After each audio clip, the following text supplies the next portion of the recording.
Everyone, तो आज हम देखने वाले हैं बीएड का जो लेटेस्ट आपका सिलेबस है वो क्या रहने वाला है बीएड फर्स्ट सेमेस्टर के लिए। तो आज हम उसको डिस्कस करने वाले हैं। तो आप देखिए, आपको बीएड में पहले सेमेस्टर में क्या क्या कोर्स देखने को मिलेगा। तो सबसे पहले आपको देखने को मिलेगा जैसे कि यहाँ पे कोर्स कोड लिखा है और ये है नेम ऑफ द कोर्स, और उसमें इंटरनल कितने मार्क्स हैं, एक्सटर्नल कितने मार्क्स हैं और एग्ज़ाम आवर्स कितना है। तो ये कुछ फ्रेमवर्क दे रखा है बीएड का, framework BEd course first semester का। तो हम आज सिर्फ फर्स्ट सेमेस्टर का डिस्कस करेंगे।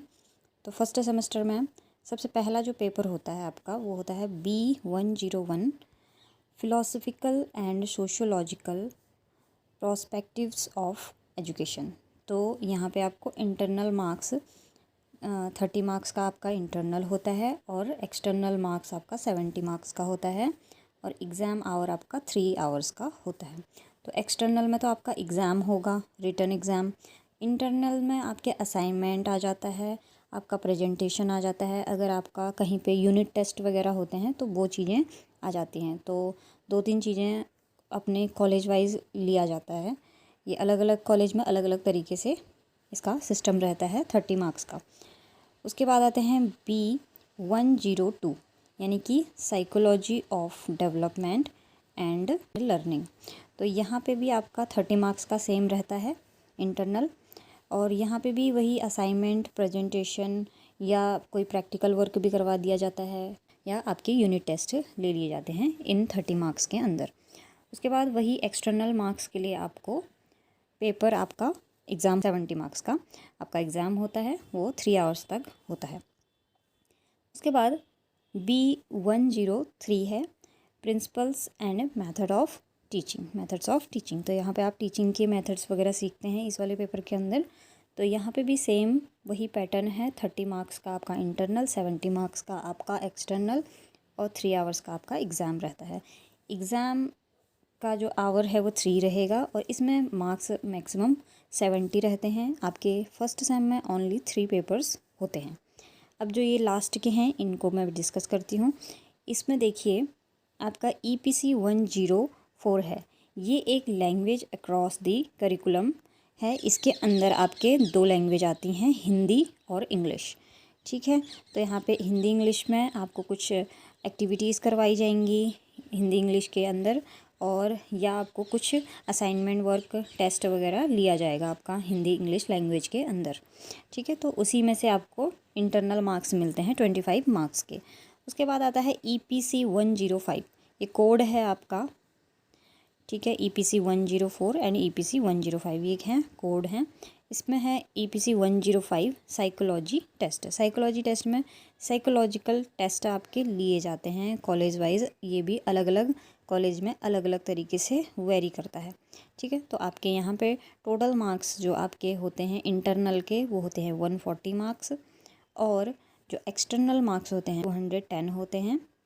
ठीक है, एंड और एग्ज़ाम जो ये इन दोनों को जोड़ के टोटल कितना आ गया, 350 आ जाता है। ठीक है, तो आपका जो पहला सेम है वो 350 मार्क्स का रहेगा। तो यहाँ पे अगर हम बात करें इसका जो एग्ज़ाम जब होता है, पेपर होता है, तो वो कितने मार्क्स का क्या रहता है वो हम लास्ट में डिस्कस करेंगे। पहले हम इन सभी का सिलेबस देख लेते हैं, इन तीनों पेपर्स का सिलेबस देख लेते हैं।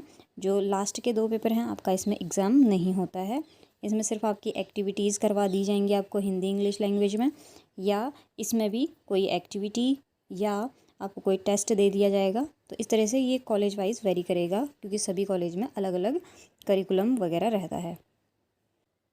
तो अब हम डिस्कस करते हैं बीएड फर्स्ट सेम में आपके कौन कौन से पेपर होते हैं। ठीक है, तो पहला जो आपका है B101 जो हमने बात की थी, B101 philosophical and sociological perspective of education. तो ये पेपर भी काफ़ी इम्पोर्टेंट है। तो आपका जो बीएड फर्स्ट सेमेस्टर रहता है उसमें जो तीनों पेपर आपको देने हैं वो तीनों के तीनों पेपर आपके आगे को काम आएंगे। चाहे आप सीटेट करेंगे, चाहे आप यूटेट करेंगे, चाहे आप किसी भी स्टेट से हों। ठीक है, इंडिया में किसी भी स्टेट से आप बिलोंग करते हो तो आपका ये तीनों जो पेपर हैं वो काम आने वाले हैं। तो आप इनको जब आप फर्स्ट सेम में हो तो आप इनको ध्यान से पढ़िएगा और इनके नोट्स अपने पास रखिएगा। जो आपका सीटेट एंड यूटेट का एग्ज़ाम रहता है उसमें आपका जो दूसरा वाला पेपर है, इसका B102 वाला पेपर है, वो आता है उसमें। और जो ये पहला पेपर है और थर्ड पेपर है वो LT के एग्ज़ाम में आपका काम आएगा, ठीक है। तो इसलिए आपको जो पहला सेमेस्टर है वो आपको अच्छे से पढ़ना है। हालांकि सेकंड सेमेस्टर भी आपका काम का है, तो वो तो हम बाद में डिस्कस करेंगे, नेक्स्ट वीडियो में उसकी बात करेंगे। लेकिन अभी पहला सेम जो है आपका वो भी काफ़ी इम्पोर्टेंट है। तो आपको सभी चीज़ें ध्यान से पढ़नी है और अपने हाथ से आप अगर पढ़ाई करते करते नोट्स बनाएंगे तो आपके लिए ज़्यादा बेनिफिशियल रहेगा। 101 philosophical and sociological perspective of education. तो ये पढ़ने में काफ़ी अच्छा लगता है, इंटरेस्टिंग है। और इसमें मैक्सिमम मार्क्स 100 मार्क्स का ये पेपर रहता है। जैसे कि हमने बात कर ली, इंटरनल मार्क्स 30 मार्क्स का होता है एंड एक्सटर्नल 70 मार्क्स का होता है। अभी ये लेटेस्ट सिलेबस है, हो सकता है इन फ्यूचर ये चेंज हो जाए, लेकिन अभी तो फ़िलहाल यही वाला कोर्स आपका चल रहा है, ठीक है। तो उसके बाद यहाँ पे हम देखेंगे कि पहला कोर्स का जो यूनिट है आपकी टोटल 4 यूनिट होती है। पहला unit, second unit, third and fourth, तो 4 यूनिट इसमें होती हैं। तो कोर्स का कंटेंट आपको दिया है यहाँ पे, फ़िलॉसफी ऑफ एजुकेशन सबसे पहला यूनिट ये है। इसमें आपको पढ़ना होता है कि फ़िलॉसफी ऑफ एजुकेशन क्या होता है, उसका मीनिंग, नेचर एंड स्कोप। और दूसरा जो टॉपिक होता है इसके अंदर वो है फ़िलॉसफिकल फाउंडेशन ऑफ एजुकेशन। फिर उसके बाद थर्ड है school of philosophy, their approaches and educational implication, naturalism, idealism, pragmatism, realism. तो ये जो जितने भी हैं ना, नेचुरलिज्म, आइडियलिज्म, प्रैग्मेटिज्म, रियलिज्म, तो ये सारे क्या हैं आपके एग्ज़ाम में आते हैं, ये इम्पोर्टेंट है। तो पहला इसमें से सभी यूनिट इम्पोर्टेंट है, जैसे कि मैंने बता दिया है कि 3 के 3 पेपर आपके इम्पोर्टेंट है। उसके बाद है brief introduction of existentialism and humanism. तो ये भी आपका काफ़ी इम्पोर्टेंट रह गया है और ये अभी रिसेंटली ऐड हुए हैं क्योंकि ये नई थ्योरीज़ हैं। उसके बाद है unit number second, contribution of educational thinkers. तो फ़िलॉसफी में कितने एजुकेशनल थिंकर्स रहे हैं उनके बारे में आपको डिटेल में यहाँ पे पढ़ने को मिलेगा, ठीक है। जिसमें से वेस्टर्न थिंकर्स एंड जो इंडियन थिंकर्स हैं उनके नेम इसमें कुछ दिए गए हैं, जैसे कि जे रोसो है, जॉन डेवी है, अरिस्टोटल है। तो ये क्या है, वेस्टर्न थिंकर्स है, एजुकेशनल थिंकर्स वेस्टर्न हैं। एंड महात्मा गांधी, स्वामी विवेकानंद, रविंद्रनाथ टैगोर, ये आपके सिलेबस में हैं, जो कि ये क्या हैं, इंडियन थिंकर्स हैं, ठीक है। तो आप जानते भी होंगे इनके नाम सभी के। तो ये सभी इम्पोर्टेंट है, आपको इनके बारे में डिटेल में पढ़ने को मिलता है। एजुकेशन में इनका क्या कंट्रीब्यूशन रहा था इन सभी का, और वो किस बैकग्राउंड से थे, और इनका जो एजुकेशन के प्रति इनका जो सोचने का नज़रिया था वो क्या था, वो इस यूनिट में आप पढ़ते हो। उसके बाद आते हैं unit number 3, sociology of education. तो सोशियोलॉजी ऑफ एजुकेशन में आप पहले तो सोशियोलॉजी की मीनिंग देखते हो, ठीक है। मीनिंग, नेचर एंड स्कोप देखते हो कि हमारे एजुकेशन में इसका क्या स्कोप है, ठीक है। हम पढ़ते क्यों हैं सोशियोलॉजी, और एजुकेशन में इसका क्या महत्व है, ये चीज़ें हम इसमें पढ़ते हैं। उसके बाद सोशियोलॉजिकल फाउंडेशन ऑफ एजुकेशन। तो इसमें यहाँ पे हम इसका कॉन्सेप्ट देखते हैं। उसके बाद सोशल मोबिलिटी, ये भी काफ़ी इम्पोर्टेंट टॉपिक है आपका, ये इससे भी क्वेश्चन आता है B.Ed में काफ़ी, फर्स्ट सेम के अंदर, ठीक है। तो social mobility, meaning, definition, forms, factors affecting social mobility. उसके बाद आते हैं culture, modernisation, acculturation, inculturation process, their nature and impact on education. तो ये भी काफ़ी इम्पोर्टेंट है। और उसके बाद आता है सोशल स्ट्रैटिफिकेशन एंड एजुकेशन। तो ये भी एक इम्पोर्टेंट फैक्टर है। तो ओवरऑल देखा जाए तो सभी जो चीज़ें हैं इम्पोर्टेंट हैं इसमें। और यूनिट 4 है जो, वो है role of education in social reconstruction. तो रिकन्स्ट्रक्शन में एजुकेशन का क्या रोल है ये बताता है, इस वाले चैप्टर में हम पढ़ते हैं। तो सोशल चेंज के बारे में हम यहाँ पे पढ़ते हैं, ये भी इम्पोर्टेंट टॉपिक है, सोशल चेंज क्या होता है, ठीक है। तो उसके बारे में हम पढ़ते हैं इसमें, social change, meaning, definition and factors of social change के अंदर है। दूसरा पॉइंट है relation between education and social change. उसके बाद आता है सोशलाइजेशन, ये भी एक इम्पोर्टेंट टॉपिक है। इसमें सोशलाइजेशन में meaning, definition, principles of socialisation, factors affecting socialisation of child, education as process of socialisation, and last है इसका topic education and national integration. तो नेशनल इंटीग्रेशन से भी काफ़ी बार क्वेश्चन आता है। तो ये आपका पहला जो पेपर है उसका सिलेबस है। तो इसका मैं जो पेपर्स हैं आपको प्रीवियस ईयर के पेपर वो आपको प्रोवाइड कर दूंगी अपने चैनल पे। वहाँ पे मैं एक बार आपको एक पेपर को समझा दूंगी, क्योंकि पैटर्न सभी पेपरों का एक ही जैसा रहता है। यानी कि अगर B101 का जो पैटर्न रहेगा 3 आवर्स के हैं तो सभी पेपर, तो उनका पैटर्न भी सेम रहता है। मैक्सिमम मार्क्स 70 है तो पेपर पैटर्न सभी का सेम रहेगा। तो मैं एक पेपर को समझाऊंगी कि इतने में से कितने क्वेश्चन आपको करने होते हैं। तो ये हो गया आपका पहला जो पेपर है B101 philosophical and sociological perspective of education. तो ये हमने समझ लिया है यहाँ पे कि आपको ये चीज़ें पढ़नी हैं। इनके लिए बुक्स कौन कौन सी होती हैं वो भी मैं आपको बताऊँगी विद पिक्चर कि आपको कौन सी बुक इसके लिए लेनी चाहिए। यहाँ पे देखिए बुक्स के लिए यहाँ पे रिकमेंड कर रखा है। यहाँ पे कुछ बुक्स के नाम आपको दे रखे हैं, आप इसमें से भी ले सकते हैं कुछ बुक्स, लेकिन कुछ बुक्स मैं आपको खुद बताऊंगी विद पिक्चर कि आपको ये वाली बुक लेनी चाहिए, क्योंकि अभी नया सिलेबस आ रखा है तो नया पैटर्न के अकॉर्डिंग भी बुक्स आई हुई हैं मार्केट में। तो आप ख़रीद भी सकते हैं या आपको आपकी लाइब्रेरी से मिल जाएगा, जहाँ भी आप कॉलेज पढ़ेंगे वहाँ की लाइब्रेरी से भी मिल जाएगा। अब डिस्कस करते हैं B102 को। तो ये है सेकेंड आपका paper, psychology of development and learning. तो ये वाला जो पेपर है आपका मोस्ट इम्पोर्टेंट है किसके लिए, C-TET के लिए, C-TET प्लस U-TET के लिए ये काफ़ी इम्पोर्टेंट है। और ये तीनों पेपर जितने भी हैं वो LT के लिए आपके लिए मस्ट हो गए हैं, क्योंकि अब LT का सिलेबस जो है चेंज हो चुका है। पहले इतना सिलेबस नहीं था LT में, लेकिन इस बार LT में सभी का सभी सिलेबस जो B.Ed का है वो सारा का सारा सिलेबस LT में आ गया है। ठीक है, तो आपको ये आगे को भी काम आएगा, इसलिए मैं अभी से यहाँ पे गाइड कर दे रही हूँ। ठीक है, तो इसका डिस्कशन करते हैं हम। आपका यहाँ से देखा है यूनिट फर्स्ट। तो यूनिट फर्स्ट आपका है growth and development in infancy and childhood. बच्चा पैदा होता है तब से लेके या 17-18 साल के बच्चे की जो स्टडी करते हो आप वो इस पेपर के अंदर करते हो। ठीक है, क्योंकि आपको इन्हीं बच्चों से डील करना होता है। जब आप B.Ed कर लेते हो उसके बाद आपको स्कूल में इन्हीं बच्चों से डील करना होता है। ठीक है, लेकिन हम बहुत सारे छोटे बच्चों का इसलिए पढ़ते हैं क्योंकि हमें उनकी साइकोलॉजी के बारे में पता होनी चाहिए।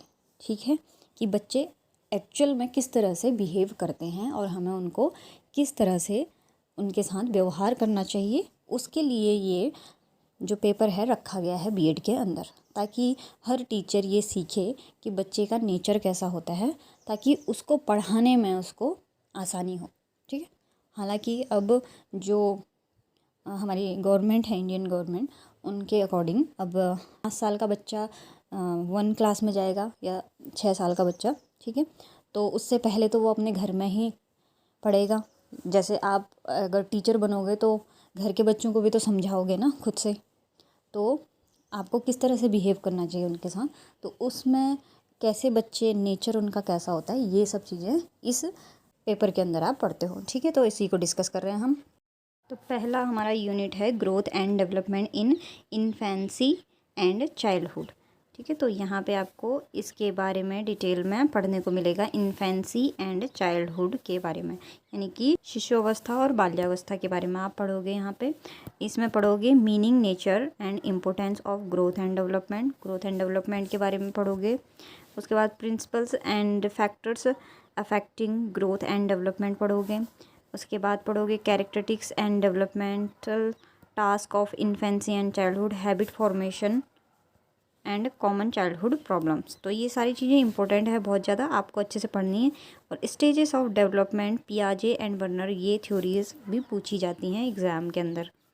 ठीक है, तो ये भी इम्पोर्टेंट है। तो ओवरऑल तो वैसे पूरा पेपर ही ये इम्पोर्टेंट है। उसके बाद यूनिट्स 2 है डेवलपमेंट ड्यूरिंग एडोलसेंस। ठीक है। एडोलसेंस के टाइम पे आपका जो डेवलपमेंट होता है वो कैसा रहता है, तो उसके अंदर आपको पढ़ना है डेवलपमेंट ड्यूरिंग एडोलसेंस के अंदर meaning and characteristics, developmental task, ego identity development, ये इरिक्सन का एक थ्योरी है, उसको पढ़नी है आपको। उसके बाद relationship with family and others in society, peer group dynamic पढ़ना है आपको, and leadership, problems during adolescence के दौरान आपको क्या प्रॉब्लम्स फेस करनी पड़ती है बच्चे को, वो role of guidance and counselling, guidance और काउंसलिंग का क्या रोल रहता है वो पढ़ना है। Role of teacher in developing socio emotion climate in classroom, ये भी चीज़ें आपको पढ़नी है इसमें।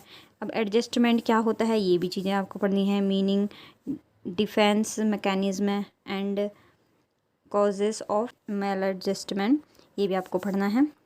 उसके बाद मेंटल हेल्थ एंड हाइजीन, ये भी एक बच्चे के लिए क्या ज़रूरी है, क्या क्या चीज़ें इसमें होती हैं वो सब चीज़ें इसमें हो गया। मीनिंग क्या होता है उसका definition, AIIMS, factors affecting mental health को, कौन कौन सी चीज़ें अफेक्ट करती हैं। उसके बाद यूनिट 3 आएगा educational psychology and learning. Educational psychology and learning में आप पढ़ोगे डेफिनेशन ऑफ साइकोलॉजी और meaning of behaviour, nature and scope, contribution of psychology to education, meaning and definition of educational psychology, scope and need. Learning पढ़ोगे, learning भी important है, ठीक है। Learning भी इम्पोर्टेंट है एंड साइकोलॉजी भी इम्पोर्टेंट है, ये पूरा यूनिट भी इम्पोर्टेंट है। तो लर्निंग में आप पढ़ोगे meaning and definition, characteristics and process, factors influencing learning process. उसके बाद थ्योरीज़ पढ़ोगे, ये थ्योरीज़ भी इम्पोर्टेंट है, ये भी एग्ज़ाम में आती हैं और ये सीटेट यूटेट में भी आता है। थॉर्नडाइक, पेवलोव एंड स्किनर की थ्योरी आपको पूछी जाती है, क्या बताया था इन्होंने, ठीक है। ट्रांसफ़र थ्योरी, ये एग्ज़ाम पॉइंट ऑफ व्यू से B.Ed में इम्पोर्टेंट है। ट्रांसफ़र ऑफ लर्निंग और टाइप्स ऑफ ट्रांसफ़र, कितने टाइप की ट्रांसफ़र ऑफ लर्निंग होती है, एजुकेशनल इम्प्लीफिकेशन क्या होती हैं, इसमें कौन कौन सी थ्योरीज़ रहती हैं, theories of transfer of learning, formal discipline, identical element क्या होते हैं इसके अंदर, ये सब चीज़ें आपको पढ़ने को मिलेंगी। और यूनिट नंबर 4, यहाँ पे 5th छप गया है, गलत छप गया है, यहाँ पे 4 है, 4th यूनिट है आपकी, 4 यूनिट इसके अंदर भी है पेपर सेकंड के अंदर, साइकोलॉजी ऑफ लर्नर। तो यहाँ पे आपको कुछ चीज़ें मिल जाती हैं जैसे कि मोटिवेशन है, क्रिएटिविटी है और मेमोरी है, इंटेलिजेंस है, पर्सनालिटी है। तो इन सभी के बारे में आप एक तरह से डिटेल वाइज पढ़ते हो, इसमें क्या क्या टेक्निक होती है, मीनिंग, नेचर वगैरह क्या क्या होता है इसमें कौन से फैक्टर इन्फ्लुएंस करते हैं लर्निंग को, ठीक है। तो ये सारी चीज़ें आप इसके अंदर पढ़ते हो 4th यूनिट के अंदर, ठीक है। तो यहाँ पे भी कुछ बुक्स यहाँ पे रिकमेंड की गई हैं। इसके बाद मैं लास्ट में आपको पेपर पैटर्न प्लस ये कौन कौन सी बुक आपको लेनी चाहिए इन तीनों के लिए वो भी मैं बताऊँगी आपको, ठीक है। तो ये कुछ बुक्स यहाँ पे दी गई हैं, इसमें से भी अगर आपको मिलती हैं तो आप ले सकते हो, ठीक है। तो एक दो यहाँ पे भी दे रखी हैं यहाँ पे, तो इन सभी में से आप कोई भी बुक ले सकते हो। उसके बाद अब हम आते हैं लास्ट पेपर में आपके। तो आपका लास्ट पेपर है, ये है B103 है, principles and method of teaching. तो इसके अंदर भी मैक्सिमम मार्क्स 100 रहता है, सेम टू सेम है, और इंटरनल 30 मार्क्स, एक्सटर्नल 70 मार्क्स। और ये ऑब्जेक्टिव्स क्या है कोर्स के, लर्निंग आउटकम क्या होता है, ये सब चीज़ें आप खुद पढ़ सकते हैं इसमें से। मैं इसका जो PDF है आपको प्रोवाइड कर दूँगी, इस डिस्क्रिप्शन में डाल दूँगी इसका लिंक, आप वहाँ से ये सिलेबस डाउनलोड कर सकते हो फर्स्ट सेम का, ठीक है। तो यूनिट फर्स्ट आपका रहेगा द स्ट्रक्चर ऑफ टीचिंग, ठीक है। द स्ट्रक्चर ऑफ टीचिंग के अंदर आप टीचिंग क्या होती है पढ़ोगे, concept of teaching, meaning, definition and function पढ़ोगे उसके। टीचिंग के कितने प्रिंसिपल होते हैं, मैक्सिम्स, फेजेस, लेवल्स क्या क्या होते हैं टीचिंग के, ये सब पढ़ोगे। टीचिंग के सॉफ्ट स्किल्स क्या क्या होती हैं, जैसे कि कम्युनिकेशन स्किल होता है, प्रोफेशनलिज्म होता है, पेशेंस होता है, क्रिएटिविटी होती है, एंथुसियाज्म होता है, कॉन्फिडेंस, डेडिकेशन। तो ये सब चीज़ें आप इसके अंदर पढ़ोगे, ये सभी चीज़ें इंपॉर्टेंट भी हैं। थ्योरीज़ ऑफ टीचिंग, तो थ्योरीज़ ऑफ टीचिंग में क्या क्या आता है, कम्युनिकेशन थ्योरी होती है। यहाँ पे जो है 2 थ्योरीज़ ज़्यादा इंपॉर्टेंट है, गैगने हायरार्की थ्योरी है यहाँ पे, ये इंपॉर्टेंट है, एंड ये रियान जो थ्योरी है ये भी इम्पोर्टेंट है, जो कि टीचर बिहेवियर को बताती है, ठीक है, टीचिंग में। Unit number 2 innovations in teaching.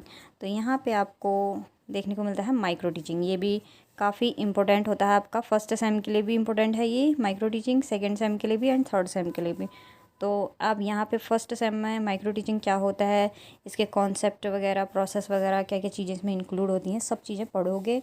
इसके बाद सेकेंड सेम में इसको थोड़ा माइक्रो टीचिंग या माइक्रो लेसन प्लान बनाना सीखोगे एंड थर्ड सेम में आपका फिर माइक्रो टीचिंग आप स्कूल में जाके पढ़ाओगे बच्चों को। ठीक है, तो ये काफ़ी इम्पोर्टेंट हिस्सा है आपका फर्स्ट सेम का, जो कि कंटिन्यू चलता है थर्ड सेम तक।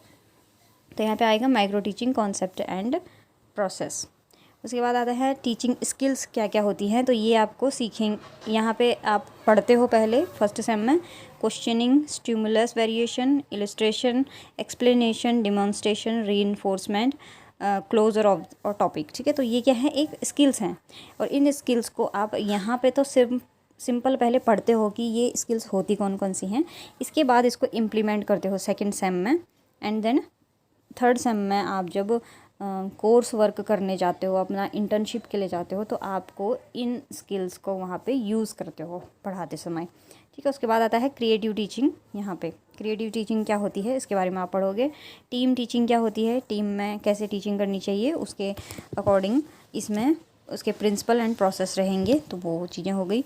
स्टिमुलेटेड सोशल स्किल ट्रेनिंग, तो ये भी काफ़ी इंपॉर्टेंट टॉपिक है, इसको भी पढ़ना है आपको। उसके बाद यूनिट नंबर 3 है मॉडल्स ऑफ टीचिंग। तो मॉडल्स ऑफ टीचिंग भी आपका इम्पोर्टेंट, टीचिंग के मॉडल्स आपके आते हैं एग्ज़ाम में B.Ed में। तो टीचिंग मॉडल्स में आपको मीनिंग देखना है, कैरेक्टरिस्टिक्स, फंक्शन एंड कंपोनेंट्स इसके देखने होते हैं। और टाइप्स ऑफ मॉडल्स, किन कौन कौन से मॉडल्स आपको इसमें पढ़ने पड़ते हैं। तो एक होता है concept attainment model, advance organiser model and inquiry training model. और आप जब बुक खरीदोगे तो उसमें और भी तरीके के मॉडल्स आपको देखने को मिल जाएंगे, जैसे कि इसमें 3 ही दे रखे हैं, लेकिन इसके अलावा भी और मॉडल्स आपको देखने को मिल जाएंगे, जो कि आपको आपके जो टीचर हैं वो आपको रिकमेंड करेंगे कि कौन कौन से आपको पढ़ने हैं। ठीक, और कौन कौन से आपके एग्ज़ाम में आ सकते हैं।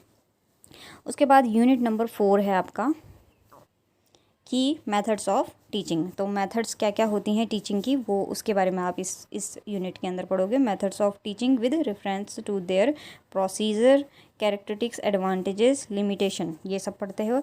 अब मेथड्स ऑफ टीचिंग में बहुत सारी मेथड्स होती हैं, जैसे कि ब्रेन स्टॉर्मिंग मेथड होता है, आउटसाइड क्लासरूम टीचिंग मेथड होता है, प्रोजेक्ट मेथड होता है, role play method, story board teaching method, problem solving method होता है, प्रोग्राम इंस्ट्रक्शन मेथड होता है। तो कुछ मेथड तो इसमें बहुत बड़े बड़े मेथड्स होते हैं, जैसे कि brain storming and programme instruction, ये बड़े बड़े मेथड्स हैं। एंड ये स्मॉल ग्रुप वाला तो छोटा ही है। फ्लिप्ड क्लासरूम, ये भी इम्पोर्टेंट है। और ये प्रोग्राम इंस्ट्रक्शन, ब्रेन स्टॉर्मिंग भी इम्पोर्टेंट है। बाकी जो छोटे छोटे हैं इसमें से क्वेश्चन कभी कभी आ जाते हैं। ठीक है, तो ये हो गया। उसके बाद हो गया फ्लिप्ड क्लासरूम।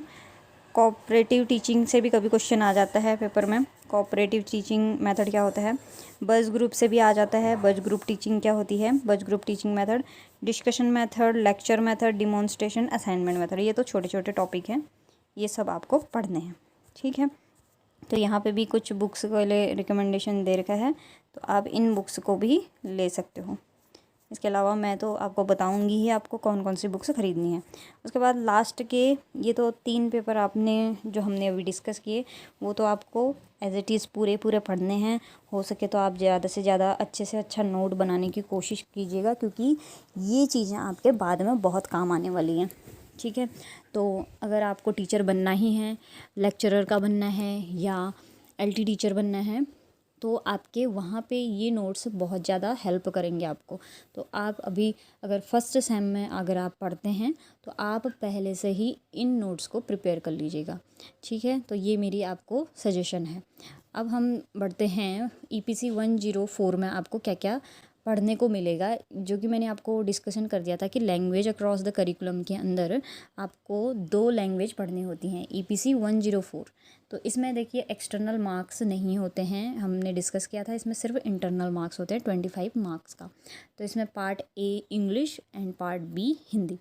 तो यहाँ पे आपके कुछ ऐसे टीचर रहेंगे कॉलेज के अंदर जो पर्टिकुलर इंग्लिश पढ़ाएंगे आपको और पर्टिकुलर हिंदी पढ़ाएंगे। अब इसमें पढ़ाने का मतलब ये नहीं होता कि आपको वो कोई बुक्स दे रहे हैं या कुछ वो आपको एक्टिविटीज़ करवा सकते हैं, आपको बोलना सिखा सकते हैं इंग्लिश में या हिंदी में। कुछ एक्टिविटी इस तरीके से करवाएंगे जिससे आपको क्लासरूम में आपको मतलब जो लैंग्वेज है वो आपकी यूज कैसे हो सकती है उसके ऊपर आपके कुछ एक्टिविटीज़ होंगी। तो ये वेरी करता है अलग अलग कॉलेज के थ्रू, ठीक है। तो अलग अलग कॉलेज का अलग अलग मेथड इसमें रहता है। उसके बाद हम बढ़ते हैं, ठीक है। तो यहाँ पे ऐसा कुछ है नहीं कि इसमें जो जो चीज़ें दे रखी हैं वही चीज़ें करनी हैं। यहाँ पे सबके कॉलेज के अकॉर्डिंग ये चीज़ होती है, ठीक है। तो यहाँ पे आपको लिखना, पढ़ना, सुनना, बोलना, ये 4 चीज़ें सिखाई जाती हैं, मतलब इंग्लिश लैंग्वेज के अंदर एंड हिंदी लैंग्वेज के अंदर भी, ठीक है। तो उसमें यही चीज़ें जो लिखी हैं इसमें पढ़ने की दक्षता के अंदर सुलेख प्रतियोगिता वगैरह भी करवाई जा सकती है। नहीं तो आप इसको पढ़ लीजिएगा खुद कि इसमें क्या क्या चीज़ें हैं। वैसे तो ये पूरी चीज़ें करवाई नहीं जाती हैं, लेकिन फिर भी ये बहुत सारी चीज़ें हैं, मुहावरे वगैरह, कविता पाठ, अध्ययन, गद्यांश, पद्यांश, ये सब चीज़ें करवाई जाती हैं कहीं कहीं पे नहीं भी करवाई जाती हैं, ठीक है। तो उसके बाद है EPC 105, लास्ट आपका है EPC 105, ठीक है। तो यहाँ पे आपका मैक्सिमम मार्क्स रहता है 25 का। मोड ऑफ एग्जामिनेशन, ठीक है, इंटरनल के ही रहते हैं आपके, ठीक है। इंटरनल आपका 25 का रहता है, एक्सटर्नल आपका कुछ भी नहीं रहता, यानी कि आपको सिर्फ फर्स्ट सेम में आपको 3 पेपर के लिए तैयारी करनी है, ठीक है। तो जो आपके आगे को भी काम आता है। अभी इसमें देखिए आपको transfer of learning intelligence, personality, habit formation in adolescence, adjustment, तो ये कोर्स का कुछ कंटेंट है जो कि टीचर द्वारा आपको करवाया जाएगा, ठीक है। ये अलग अलग कॉलेज के अकॉर्डिंग होगा कि पर्सनैलिटी डेवलपमेंट में आपको प्रैक्टिकल करवा दिया जाए, या कोई क्वेश्चन आंसरिंग करवा दी जाए, या कोई यूनिट टेस्ट ले लिया जाए इसमें। तो वो इन टॉपिक्स के अकॉर्डिंग ही होगा होने को, लेकिन ये कॉलेज वाइज वेरी करेगा, ठीक है। तो ये था हमारा आज का कि आपका जो B.Ed फर्स्ट सेम में आपका कौन कौन सा कोर्स रहेगा। अब आपको मैं एक पेपर शेयर कर रही हूँ, अभी मेरे पास एक पेपर है, मैं बाद में सभी पेपर को एक साथ अपलोड कर दूँगी फर्स्ट सेम के जितने भी ईयर के रहेंगे। तो एक बार हम वो डिस्कस कर लेते हैं कि आपका जो पेपर का पैटर्न रहेगा वो किस तरह से रहेगा। और सभी पेपर का पैटर्न एक जैसा ही रहेगा, चाहे पेपर फर्स्ट है, पेपर सेकंड है या पेपर थर्ड है, तीनों पेपर का पैटर्न एक ही है। 3 आवर्स के हैं और 70 मार्क्स के हैं, ठीक है। तो इतने का ही रहेगा आपका पेपर पैटर्न। लेकिन क्वेश्चन कैसे करने हैं, आपको कितने करने हैं, कितने में से कितने क्वेश्चन आएंगे, ये हम एक बार डिस्कस कर लेते हैं। ये मेरे पास है एग्ज़ाम पेपर है हमारा 2018-20 का मेरे पास पेपर है। तो यहाँ पे देखिए, यहाँ पे 3 आवर्स का आपका एग्ज़ाम है, मैक्सिमम मार्क्स 70 हैं। जो पहला पेपर है, फर्स्ट पेपर आपका है philosophy and sociology of education, यही पेपर है आपका, ठीक है। तो आपके इसमें 2 सेक्शन आते हैं, इसमें 2 सेक्शन आते हैं, section A and section B। तो सेक्शन A में आपको क्वेश्चन करने होते हैं, शॉर्ट टाइप का क्वेश्चन होता है सेक्शन A में। यहाँ पे आपको 5 क्वेश्चन अटैम्प्ट करने होते हैं आउट ऑफ 8, ठीक है। तो हर क्वेश्चन क्या है 5-5 मार्क्स का है, और वर्ड की आपकी लिमिट कितनी होनी चाहिए, मैक्सिमम 200 वर्ड्स आपका होना चाहिए, मैक्सिमम 200 वर्ड्स का एक क्वेश्चन होना चाहिए आंसर। इसमें शॉर्ट टाइप आंसर आता है सेक्शन A में। अब सेक्शन B में क्या आता है आपका, लॉन्ग आंसर टाइप क्वेश्चन आता है, और सभी क्वेश्चन इसमें कंपलसरी होते हैं। इसमें इंटरनल चॉइस दी जाती है हर क्वेश्चन की, यानी कि अभी बताती हूँ मैं क्या कहने का मतलब है इनका। और ईच क्वेश्चन 15 मार्क्स, और हर एक क्वेश्चन कितना है 15 मार्क्स का एक क्वेश्चन है, ठीक है। तो अब मैं बताती हूँ क्या मतलब है इनका। पहले सेक्शन A देखिए आप, सेक्शन A क्या है, शॉर्ट आंसर टाइप क्वेश्चन है। आपको टोटल क्वेश्चन कितने मिलेंगे, 8 मिलेंगे, 1 to 8 क्वेश्चन मिलेंगे। इसमें से आपको सिर्फ 5 क्वेश्चन अटैम्प्ट करने हैं, ठीक है। 5 कोई भी, आप इनमें से 8 में से कोई भी 5 अटैम्प्ट कर सकते हो, ठीक है। ये सेक्शन A की बात हो गई। अब सेक्शन B की बात करते हैं, ये रहा सेक्शन B। तो सेक्शन B में बोला था कि इंटरनल चॉइस है ना, तो इंटरनल चॉइस का मतलब है कि आपको एक क्वेश्चन दिया जाएगा, उसका और दिया जाएगा साथ में, दूसरा क्वेश्चन दिया जाएगा, उसका और दिया जाएगा, तीसरा क्वेश्चन दिया जाएगा और उसका और दिया जाएगा, ठीक है। तो इंटरनल चॉइस का मतलब है कि एक ही क्वेश्चन 3 ही होंगे, लेकिन आपको उसमें इंटरनल चॉइस दी जाएगी। तो ये कितने मार्क्स के थे, 15-15 मार्क्स ईच, ठीक है। तो 15 मार्क्स का एक एक क्वेश्चन है इसमें। तो ये लॉन्ग आंसर टाइप क्वेश्चन में है, ठीक है, बी सेक्शन में लॉन्ग आंसर टाइप में। तो इसी तरह से बाकी पेपरों को भी आपको इसी तरह से सॉल्व करना है, इसी तरह से आपको आंसर देना है। तो लॉन्ग आंसर टाइप में एक चीज़ और मैं यहाँ पे बताना चाहती हूँ आपको, क्योंकि फिर अलग से वीडियो बनानी पड़ेगी इसमें। बताना चाह रही हूँ मैं, यहाँ पे जो आपका शॉर्ट आंसर टाइप क्वेश्चन रहता है, इसको आप कीजिएगा 2 से 3 पेजेस के अंदर, 2 to 3 पेजेस के अंदर कीजिएगा शॉर्ट आंसर टाइप क्वेश्चन को, तो इम्पैक्ट सही रहेगा। और जो लॉन्ग आंसर टाइप क्वेश्चन है, जब आपका पेपर होगा तो लॉन्ग आंसर टाइप क्वेश्चन को आपको करना है मैक्सिमम 5, ठीक है, मिनिमम 5 आपको करना है। और मैक्सिमम तो आपके कितने भी जा सकते हैं पेज, तो 7 to 8 भी जा सकते हैं, 7 भी जा सकते हैं, तो 8 मैं कह देती हूँ। तो 5 to 8 आपको पेजेस लिखने होते हैं इसमें। मतलब ज़रूरी नहीं है आपको ज़बरदस्ती ही 8 करने हैं, लेकिन हाँ 5 तक भी आपका पेपर हो गया है। अगर आपने देखिए आपके इसमें क्या रहता है कि आपका आंसर क्वेश्चन ऐसा होता है कि आपके ऑटोमेटिकली पेजेस भर जाते हैं, ठीक है। तो 5 to 8 तो आपके नॉर्मली वैसे ही भर जाएंगे, क्योंकि आपको तो और कम करना पड़ता है अपना कंटेंट को। जितना आपने पढ़ा होगा उसको कम करना पड़ेगा आपको, क्योंकि वो बहुत ज़्यादा आपने पढ़ा होता है और उसको आपको कम करना पड़ता है, ठीक है। तो ये था आज का हमारा कि हमने सिलेबस डिस्कस कर लिया फर्स्ट सेम का और पेपर पैटर्न डिस्कस कर लिया है। अब एक चीज़ और रहती है जो लास्ट में मैं बताने वाली हूँ, वो है आपको कौन सी बुक्स ख़रीदनी है B.Ed फर्स्ट सेमेस्टर के लिए। तो पेपर फर्स्ट के लिए, सेकंड के लिए एंड थर्ड के लिए, जो कि आजकल नई नई चली हैं, तो मैं उन्हीं बुक्स को आपको शेयर कर रही हूँ। तो आप ये वाली बुक्स ख़रीद सकते हो। अब मेरे पास तो इंग्लिश की बुक्स हैं, तो आप इंग्लिश की इस तरह से देख सकते हो, हिंदी की भी आप देख लेना इसके अकॉर्डिंग, ठीक है, इसी के अकॉर्डिंग जो बुक्स मैं बता रही हूँ उसके अकॉर्डिंग। तो देखिए पहले वाले पेपर के लिए आपको आर लाल, ये पब्लिशर है, उनकी बुक लेनी है आर लाल की। यहाँ पे देखिए ये लिखा है philosophical and sociological perspective of education. तो इस तरह से लिखा हुआ आपको मिल जाएगा। इनके जो राइटर हैं रमन बिहारी लाल एंड सुनीता पलौड, ये हैं। तो ये मिल जाएगी आपको मार्केट में, और आप अपने लाइब्रेरी से भी ख़रीद सकते हैं ये वाली बुक। दूसरा पेपर है आपका, दूसरा पेपर आपको, उसके लिए आपको ये वाला ख़रीदना है। दूसरे पेपर के लिए देखिए, दूसरे पेपर के लिए भी आपको आर लाल एजुकेशनल पब्लिशर है, इन्हीं की बुक ख़रीदनी है। ये है psychology of development and learner, ठीक है। तो इनके राइटर तो यहाँ पे अभी दिख नहीं रहे हैं, तो मैं बता देती हूँ वैसे ही। तो इनके राइटर भी सेम हैं, रमन बिहारी लाल एंड सुनीता पलौड। तो यही वाले हैं राइटर भी जो पहले वाले पेपर के लिए हमने डिस्कस किए थे। एंड लास्ट है टीचिंग वाला। टीचिंग वाला मैं बताती हूँ आपको कौन सी बुक लेनी है। देखिए टीचिंग के लिए आपको प्रिंसिपल, ये भी आर लाल पब्लिशर हैं, ये राइटर नहीं है, ये पब्लिशर है, आर लाल की ही लेनी है। Principles and methods of teaching, तो यही वाली बुक्स आपको ख़रीदनी है।